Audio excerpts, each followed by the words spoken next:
საღამოშვიდობისა ძვირფასო მეგობრებო, იქნება რაღაცა ხარვეზებით იყო და ახლიდან წერ ისეთი რაღაცა საკითხებია, რომ მინდა რომ კარგად მოისმინოთ.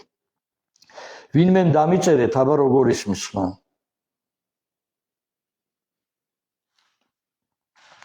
ძალიან გქოთ, აბა ვინმე დაწერეთ, ხმა თუ კარგად ისმის. იმედია ეხლა რა ვიცი, რომ მიკროფონები გამოცვალეთ და ნახოთ როგორ არის.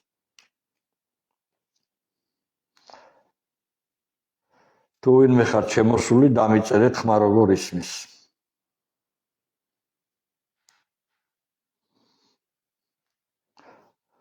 ხარვეზებით მიდიოდა და ნახოთ, აბა ეხლა სხვა მიკროფონებით როგორ ისმის, თქოთ ვინმე დაწერეთ რა, რომ გავიგონო, დავიწყო. დავიწყებ, მოდი მაშინ და თუ რაღაცა დაწერენ, რომ არ ისმის ან რაღაცა ისე თუ ხარვეზია. მოკლედ მეგობრებო, როგორც მოგეხსენებათ ჩვენ ქართველთა დიდმა გაერთიანებამ აქცია გავმართეთ საპატრიარქოსთან შაბათს. ჩვენ იქ საბოლოოდ შევჯერდით, რომ საპატრიარქოში შევიტანდით მიმართვას. ჩვენ უკვე გავაკეთეთ უკვე ბლანკიანი ეს მიმართვა ჩვენი გაერთიანების და ეხლა ხვალ დილით უკვე შევა საპატრიარქოში, საპატრიარქოს კანცელარიაში ეს. მე ეხლა თქვენ წაგიკითხავთ ამ მიმართვას, იმიტომ რომ ყოველთვის საქმის კურსში გაყენებთ ჩვენს მომხრეებსაც და მთლიანად ჩვენს საზოგადოებას, საქართველოს მოსახლეობას. საქართველოს საპატრიარქოს ქართველთა დიდი გაერთიანება მამული ენასარწმუნოებისთვის მიმართვა.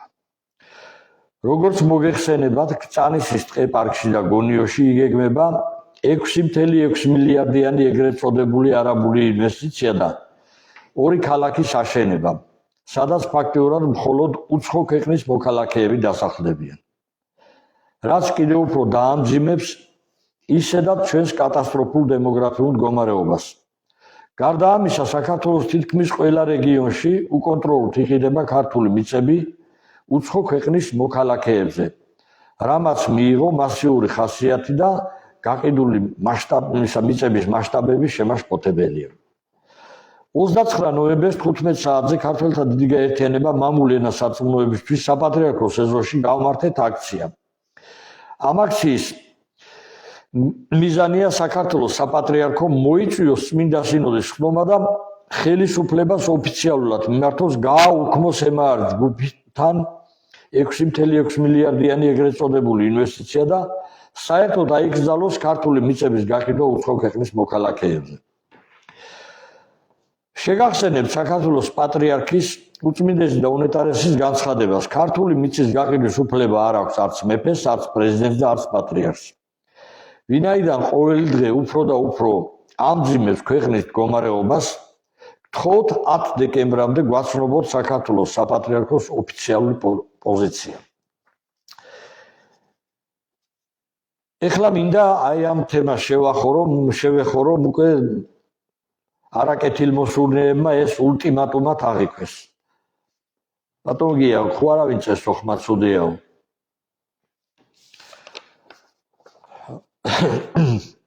რატომ ასე სწრაფად და რატო ვითხოვთ, რომ გუშინ მე ვიმყოფებოდი? სასულიერო პირმა მოაწყო იქ კწანისის ტყე პარკში აქცია. იქ ლოცვები აღასრულა. მე პირდაპირ მინდა გითხრათ, რომ უკვე აწერია, დაწყებულია შიგაც მუშაობა უკვე, მოსამზადებელი სამუშაოები მიმდინარეობს. მე გავუცდი ისეთი სასწაული ტყე პარკია,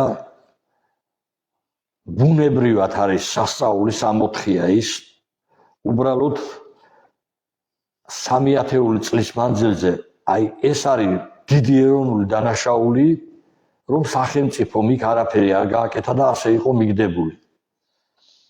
იქ არის როგორც მარადმწვანე ხეები, ასევე არის ფოთლოვანი ხეები, ასწლოვანი ხეები და აი თვალუწვდენელ ტერიტორიებზე უკვე წითელი საღებავით უკვე ყველა ხეს აწერენ, თითქმის რაც გავიარე, რაც ვნახერავის წითლად იყო ყველგან დანომრილია უკვე ხეები, რაც იმას ნიშნავს, რომ შევა არაბული კომპანია მალე და თლიანად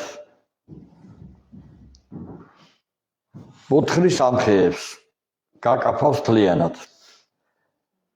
მე არა ვარ ახლა ეკოლოგიის სპეციალისტი, მაგრამ დარწმუნებული ვარ, ეს იყო ჟანგბადი რუსთავისთვის და თბილისის აი ახლომახლო ტერიტორიებისთვის ძალიან დიდ ეკოლოგიურ ცვლილებას გამოიწვევს ეგ ამხელა მასიურად ესე ტყის გაჩეხვა. და აი სწორედ ამას ეფუძნება ის, რომ ჩვენ 10 დეკემბრამდე ჩავთვალეთ საჭირო, რომ თუ კიდევ დაგვიანებული არ იყო, რომ აი არ დაიწყოს აი ამ ტყე-პარკის გაჩეხვა. დროულად უნდა იმოქმედოს როგორც ქართველმა ხალხმა, როგორც ჩვენმა გაერთიანებამ თუ იმ პარტიებმა, რომ ერთიანი ძალით დავიწყოთ ეს პროტესტი, ასევე საპატრიარქომ სხვა გზა აქ არ არის. და აქ ულტიმატუმი კი არ არის, აქ არის იმაზე, რომ არ დაგვიანდეს და არ დაიწყონ აი ამ ხეების მოთხრა.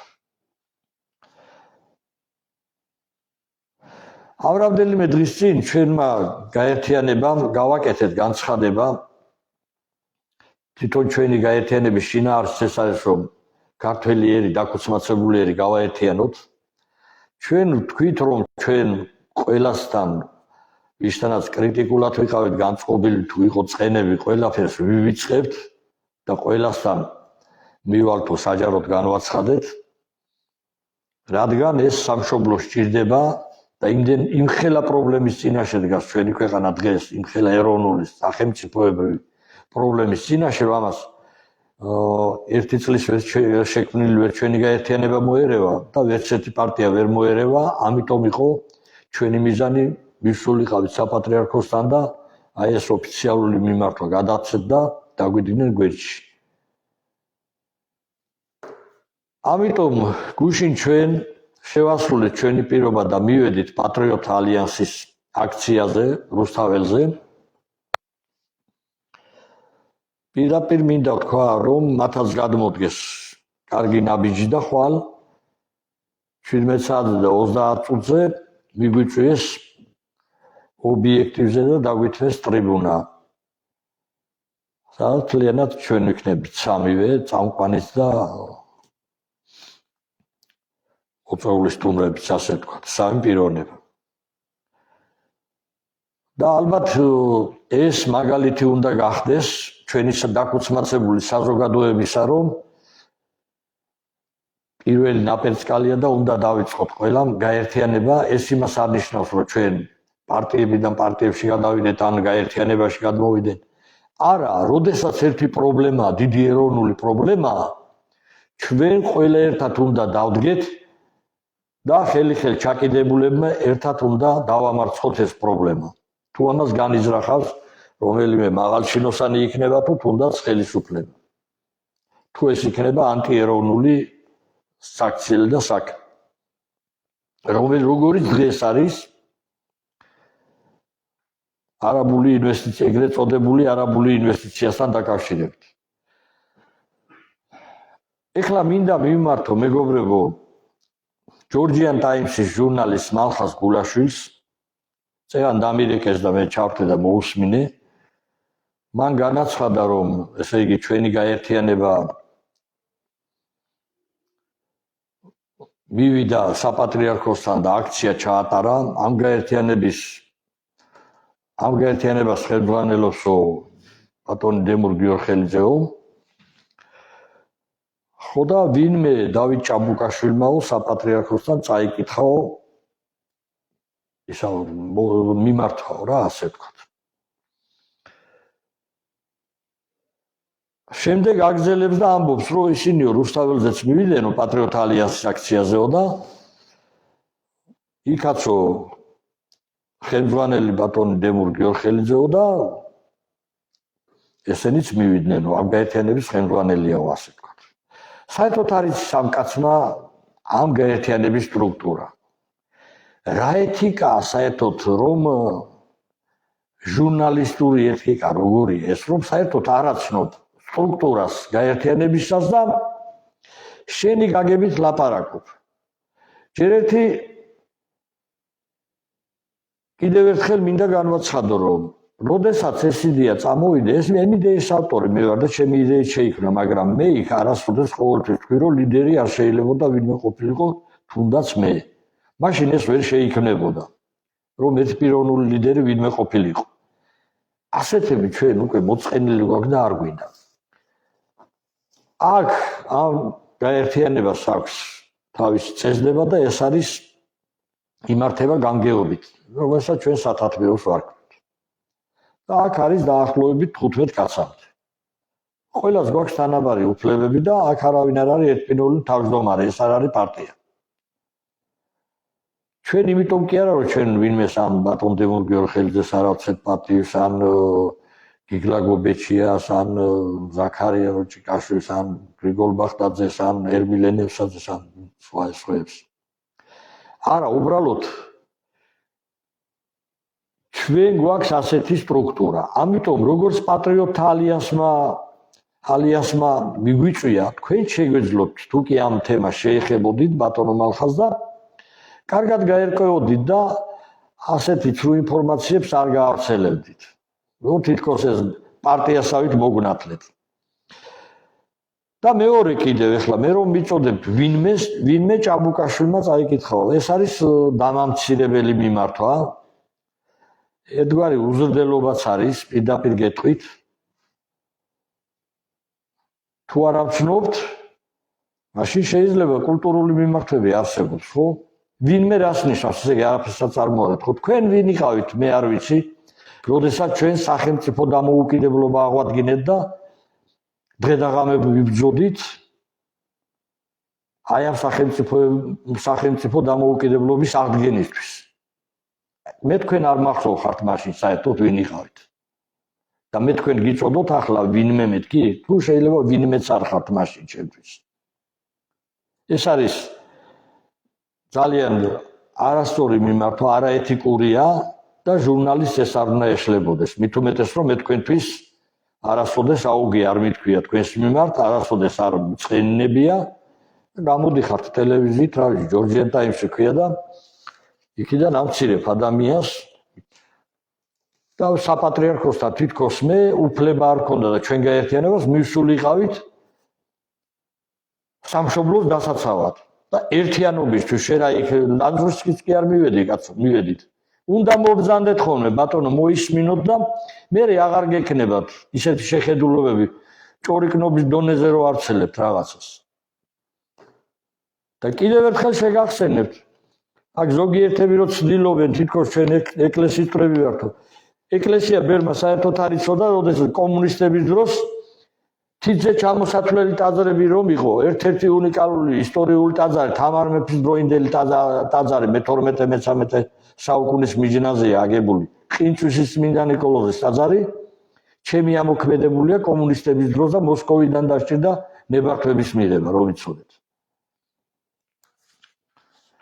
კიდევ არის აქ ერთი ახლა ძალიან მოგვეძალენ უკვე შეურაცხყოფელები ახლა და ვიღაცა ირაკლი ანთიძე წერდა კიდევ აი პატრიარქის მაგინებლები და ბოდიში მოიხადეთ რა აი სადმე ნახეთ თუ ვინმე პირადად მე ან სადმე თუ შემიგინებია საერთოდ პატრიარქი კი არა მართლმადიდებელი ქრისტიანი საერთოდ არ უნდა იგინებოდეს და მე საჯარო სივრცეში ვერ მანახვებ ვერცეთ რომელიმე აი რაღაცა პატარა თუნდაც 1 წამიან 2 წამიან მონაკვეთს სადაც მე ვიგინებოდე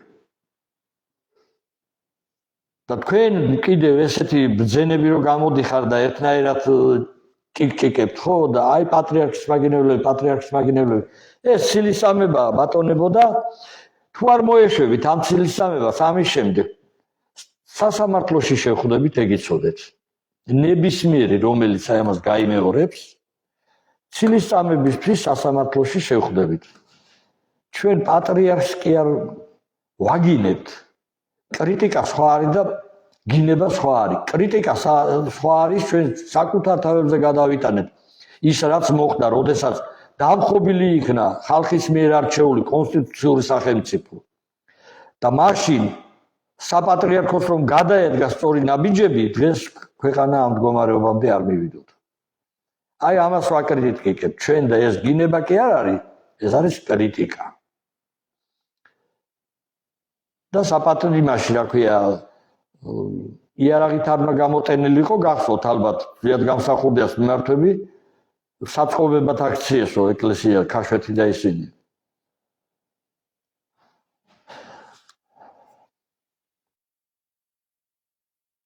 არ ვიცი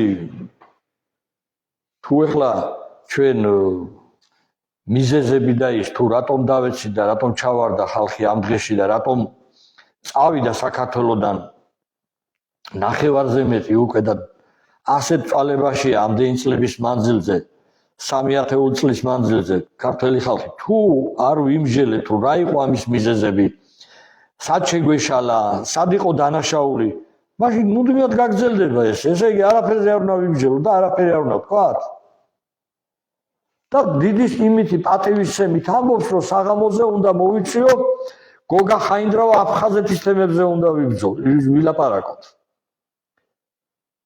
გოგა ხაინდრავას დიდი პატივისცემით იწვევს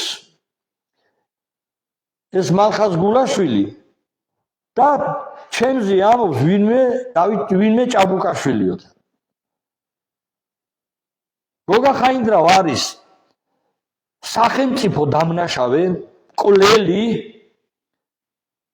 და სამშობლოს მოღალატე აქ რომ სასამართლო იყოს მას სამუდამო პატიმრობა ეკუთვნის ისეთ დანაშაულებები აქვს ჩადენილი და ტელევიზორში იწვევ და მოიღერებთ კისერს და დიდი პატრიოტებივით საუბრობთ თქვენ არც ვინმეები არ ახართ არავინ არ ახართ თქვენ ახართ აი ვინც ერთმანეთს ასეთი დამნაშავეები გვერდში უდგეხართ თქვენ ახართ მოღალატეები ყველა და მეორეთ აღარ გაიმეორო მალხაზ გულაშვილი ჭაბუკაშვილის გვარი საერთოდ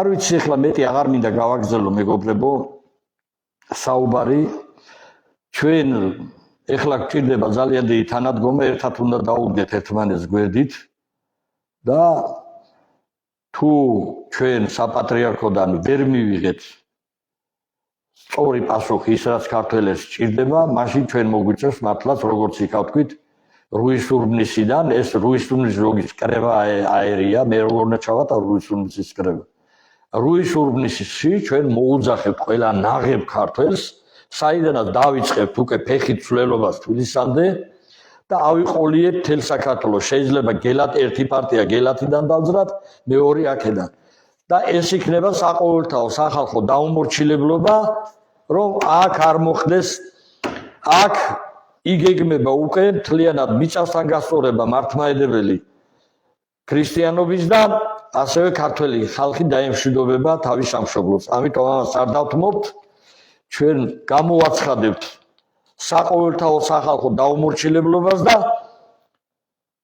გამზადებული გვაქვს კაო პროექტი წაუყენებთ მთავრობას და ვალდებული იქნება მიიღოს არ მიიღებს მაშინ დასრულდება ქართველი ხალხის გამარჯვებით აი ეს სამართლიანი ბრძოლა ასე მოხდება ასე იქნება ბოლოს